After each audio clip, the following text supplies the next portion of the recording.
અંકલેશ્વરમાં ટ્રાફિક સમસ્યા નિવારણ માટે તંત્રની 3 કલાકની મેરેથોન મીટિંગ સાથે સ્થળ તપાસ કરાઈ હતી. સ્થળ વિઝિટ દરમિયાન ચૌટાનાકા, મહાવીર ટર્નિંગ, વાલિયા ચોકડી પર સૌથી વધુ ટ્રાફિક જોવા મળ્યો હતો. પુનઃ અંકલેશ્વર શહેરમાં ભારે વાહનો પર પ્રતિબંધ મુકાઈ શકે છે. હાઈવે ટ્રાફિકના નિવારણ માટે ડાયવર્ઝન, વન વે સહિતના માર્ગો, વૈકલ્પિક વ્યવસ્થા અને સ્થળ તપાસ કરાઈ હતી.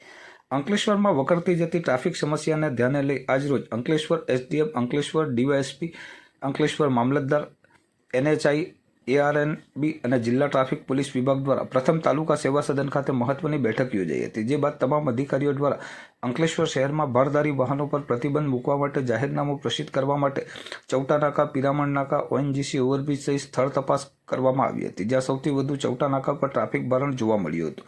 શહેરમાં ભારદારી વાહનોને લઈ ટ્રાફિક સમસ્યા સર્જાઈ છે, જે પ્રથમ દ્રષ્ટિએ જોવા મળતી હેવી વ્હીકલ માટે અન્ય વૈકલ્પિક માર્ગ શોધી તેના પર પ્રતિબંધ મૂકવામાં આવશે. જે બાદ મહાવીર ટર્નિંગ, પ્રતિન ચોકડી અને વાલિયા ચોકડી ખાતે સ્થળ તપાસ કરી હતી, જેમાં સૌથી વધુ મહાવીર ટર્નિંગ પર અને વાલિયા ચોકડી ખાતે ટ્રાફિક જોવા મળ્યો હતો. 3 કલાક સુધી ચાલેલી આ કવાયતમાં હાઈવેમાં અને શહેરમાં ડાયવર્ઝન કઈ રીતે આપવું, ક્યાં વન વે માર્ગ કરવો, ડિવાઈડર ક્યાં નાના કરવા, દબાણ દૂર કરવા માટે તેમજ વાહનો પર પ્રતિબંધ મૂકવા સહિત કન્ટેનર યાર્ડ ડેપોને લઈ કન્ટેનર માટે અલગ વ્યવસ્થા કરવા અંગે વિવિધ વિકલ્પની ચકાસણી કરવામાં આવી હતી. આગામી દિવસોમાં આ વિકલ્પ આધારે તમામ તંત્રની એક કમિટી કાર્યરત બની અંકલેશ્વરની ટ્રાફિક સમસ્યાના નિવારણ માટે એક્શન પ્લાન અમલીકરણ કરશે.